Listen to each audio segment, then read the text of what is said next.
रात्री 9:30ची ही घटना। यावेळी विशाल नेहमीप्रमाणे जिंतूर रोड जवळच्या त्या कमानीजवळ एका मित्राबरोबर निवांत गप्पा मारत उभा होता। दोघं मित्रांमध्ये बराच काळ इकडच्या तिकडच्या गप्पा रंगल्या होत्या।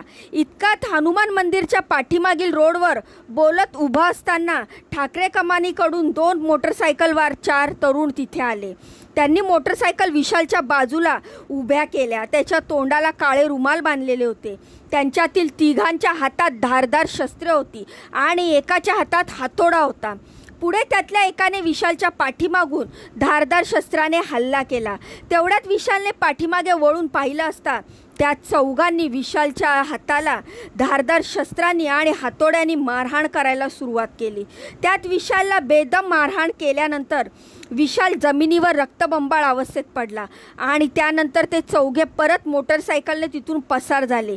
या सगळ्यात विशालचा जागीच मृत्यू झाला। पण मित्रांनो, विशालसोबत नेमकं काय घडलं होतं? त्या चौघांचा विशालची काय संबंध होता? विशालचा मृत्यू होईपर्यंत मारण्या इतपत नेमकं काय घडलं होतं? सगळं काही सविस्तर पाहूया आजच्या व्हिडिओच्या माध्यमातून। तर नमस्कार मित्रांनो, मी रीमा माझ्या या यूट्यूब चॅनलवर तुमचं खूप खूप मनापासून स्वागत करते। तर मित्रांनो, बातमी आहे विशालची। तर विशाल आर्वीकर असं या घटनेतील मयत तरुणाचं नाव आहे। पोलिसांच्या माहितीनुसार विशालचे साक्षी काकडे नावाच्या एका मुलीशी प्रेम संबंध होते। साक्षी आणि विशाल दोघेही लग्न करणार होते, पण त्याआधीच त्या चौघांनी विशालचा काठा काढला। त्याचं झालं असं की 15 दिवसापूर्वी विशाल कदम यांच्या ओळखीचा विकी पास्टे याने विशालची प्रेयसी असलेल्या साक्षीला मोबाईलवरून मेसेज पाठवला। हा मेसेज साक्षीने विशालला पाठवून दिल्यामुळे विशाल विकी पास्टे या दोघांमध्ये वादही झाला होता। या वादानंतर विकी पास्टे गोविंद उर्फ गोपाल पास्टे, शुभम पास्टे, तुषार सावंत या चौघांनी विशाल कदम याच्या घरी जाऊन त्याच्या आईला आमच्या बहिणीच्या लग्नानंतर विशालला खतम करून टाकू अशी धमकी दिली होती आणि झालंही तसंच। ही सगळी घटना परभणीच्या जिंतूर रोडवरील बाळासाहेब ठाकरे कमांड परिसरातील आहे। या भागामध्ये 32 वर्षीय विशाल आर्वी हा आपल्या मित्रांसोबत शुक्रवारी रात्री 9:30च्या दरम्यान गप्पा मारत होता।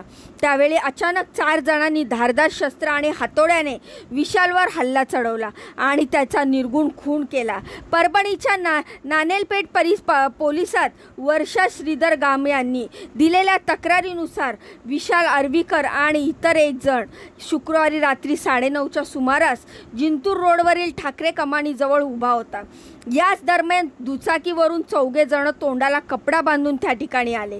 काही जणांच्या हातात शस्त्र तर एकाच्या हातात हातोडा होता। या चौघांनी विशाल आर्वेकरला पाठीमागून घेरलं आणि वार करत त्याला खाली पाडलं। खाली पडताच हातोडा आणि चाकूने त्याला मारहाण करत गंभीर जखमी केलं। हे सगळं भर रस्त्यात सुरू होतं, त्यामुळे आजूबाजूला असलेल्या लोकांनी त्यांचं भांडण सोडवण्याचा प्रयत्नही केला, पण आरोपीपैकी एकाने त्यांना शस्त्र दाखवत दूर राहण्याची धमकी दिली। त्यानंतर त्या चौघांनी विशालला बेदम मारहाण केली आणि नंतर हे सगळे दुचाकीवरून फरार झाले। यात गंभीर जखमी झालेला विशाल कदम हा रक्ताच्या थारोळ्यात तिथेच रस्त्यावर पडला होता, जे पाहून आजूबाजूला जमलेल्या लोकांनी त्याला जिल्हा सामान्य रुग्णालयात मात्र तिथे डॉक्टरांनी विशाल कदम याला मृत घोषित केलं। दिलेल्या फिर्यादीवरून पोलिसांनी विकी पास्टे, गोविंद उर्फ गोपाल पास्टे, शुभम पास्टे आणि तुषार सावंत या चौघांविरुद्ध गुन्हा दाखल केलाय। शिवाय 4 आरोपीपैकी एकाला पोलिसांनी पकडलं असून 3 आरोपी अद्याप फरार आहेत। हे सगळे आरोपी परभणीतील राहणारे आहेत। सध्या तरी या प्रकरणाचा पुढील तपास नानेलपेठ पोलीस करत आहे। मात्र मयत विशाल आर्वेकर याचा खून प्रेम प्रकरणातून झाला असल्याचं फिर्यादीतून नमूद झालंय। कारण विशालने माझ्यावर हल्ला होऊ शकतो अशी कल्पना आधीच घरच्यांच्या लोकांना दिलेली होती। शिवाय तो सावधगिरीने बाळगून फिरत होता। मात्र अखेर शुक्रवारच्या रात्री अघटित घडलं। मारेकरी हे खासदार समर्थक असल्याचा आरोपही फिर्यादी नमूद करण्यात आलेला असल्याचं पोलिसांनी सांगितलंय। सध्या तरी गजबजलेल्या वस्तीत आणि रोडवर धारदार शस्त्राने वार करून युवकाचा खून झाल्यानंतर परभणी जिल्हा हादरला आहे। विशेष म्हणजे खून झाला तिथूनच हाकेच्या अंतरावर पोलीस चौकी आहे आणि तरी सुद्धा असे गुन्हे सर्रासपणे घडतायत। याकडे ना पोलिसांचं लक्ष आहे ना गुन्हेगारांना पोलिसांचा धाक राहिलाय हे लक्षात येतं आहे। कारण याचं कारण म्हणजे या घटनेव्यतिरिक्त ही परभणीमध्ये प्रेम प्रकरणातून एकाची हत्या, एकाचा प्रयत्न केल्याची घटना घडली आहे।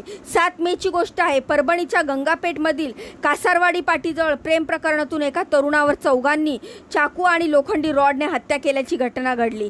मिळालेल्या माहितीनुसार गंगाखेड तालुक्यातील इसाद येथील अर्जुन टोकाजवळ वडजवळ त्याचा चुलत भाऊ शिवम टोकवळ याचं गावातील एका मुलीसोबत प्रेम संबंध होते। त्या मुलीच्या नातेवाईकांनी शिवमला मुलीला त्रास देऊ नको असं वारंवार समजावून सांगितलं होतं, मात्र तरीही शिवम त्या मुलीला त्रास देत असल्याचं 7 मेला शिवम टोकलवड आणि त्यांचे आजोबा रामवाडू टोकलवड हे इसाव इथून जात असताना दुपारी 3:30 वाजण्याच्या सुमारास कासारवाडी पाटीजवळ सिद्धेश्वर पलमगड याच्यासोबत गणेश सुसवडे, सुनील मोपल्ले आणि मारुती दनकटवट यांच्यातील सुनील मोपल्ले यांनी शिवमचा भाऊ अर्जुन टोकवळ हातावर आणि डोक्यावर लोखंडी रॉडने मारल्यामुळे शिवम याचा भाऊ आणि आजोबा खाली पडले।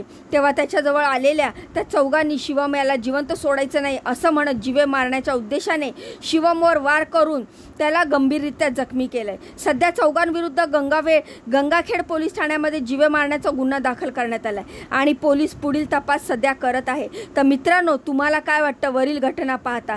जिल्ह्यामध्ये कायदा आणि सुव्यवस्थेचा प्रश्न दिवसेंदिवस बिघडत चाललाय। तुम्हाला काय वाटतं? तुमच्या प्रतिक्रिया कमेंटच्या माध्यमातून नक्की सांगा। जाण्याआधी व्हिडिओला लाईक करा, चॅनलला सबस्क्राईब करा। तुमच्या बहिणीला पुढे जाण्याचा एक चान्स नक्कीच द्या। भेटूया पुढच्या व्हिडिओमध्ये अशीच महत्त्वपूर्ण दमदार अपडेट घेऊन। तोपर्यंत स्वतःची काळजी घ्या। बाय आणि नमस्कार।